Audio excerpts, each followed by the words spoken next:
Le point de départ de ces circuits se trouve à la Tour du Lait-Buré, rue Belle-Maison numéro 1, à 7340 Pâturage, Colfontaine. Lorsque vous arrivez à la Tour du Lait-Buré, par la rue Belle-Maison, la Belle-Maison en question se trouve à votre gauche, et la Tour du Lait-Buré en face de vous. La Belle-Maison ou Maison Fénelon, du nom de François de Salignac de la Motte Fénelon, 1651 à 1715, évêque de Cambrai. Le prélat séjournait dans ce pied-à-terre au cours de ses tournées pastorales, qui l'amenaient à y faire des haltes, quand il visitait les paroisses de la région. Elle fut transformée en auberge, et devint un lieu de réunion de la bande amoneuse, pendant quelques années, de 1794 à 1798.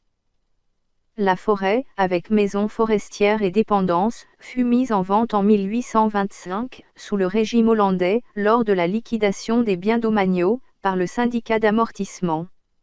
Ce domaine fut acheté par Henri-Joseph de Gorges, propriétaire du charbonnage du Grand Tornu, qui accueille aujourd'hui le Max, musée d'art contemporain. La tour du Lait-Buré fut construite en 1904, par l'architecte Achille Tillier, 1854 à 1916, pour son propre usage.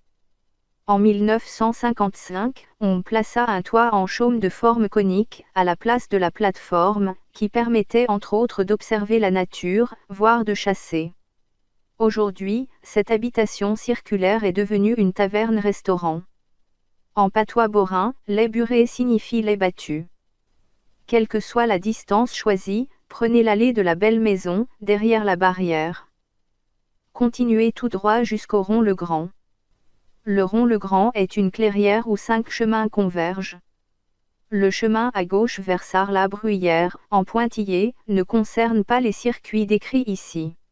Pour les 6 km 500, prenez l'allée centrale, en oblique à gauche, à 10h30, vers le pavillon des chasseurs.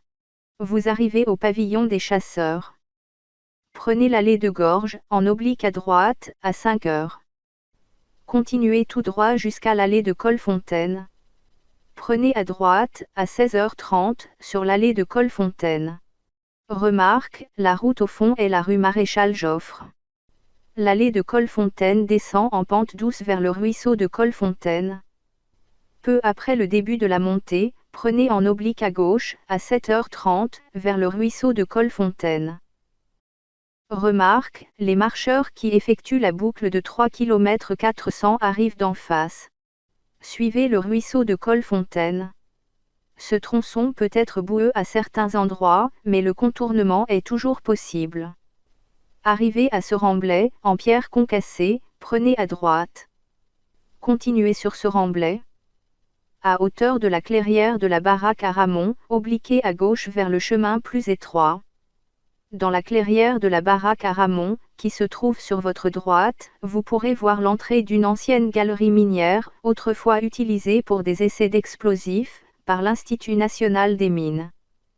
Continuez tout droit, par ce chemin encaissé, jusqu'à la sortie du bois, à la rue Bois-l'Évêque, où les 3 circuits se rejoignent. À la sortie du bois, vous arrivez dans la rue Bois-l'Évêque, que vous emprunterez vers la droite.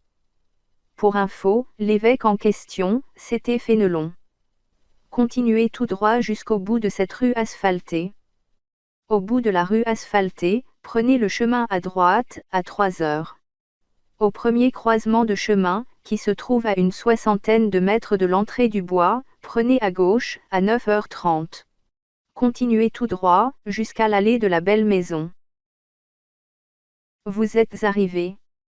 La tour du Lait-Buré se trouve sur votre gauche.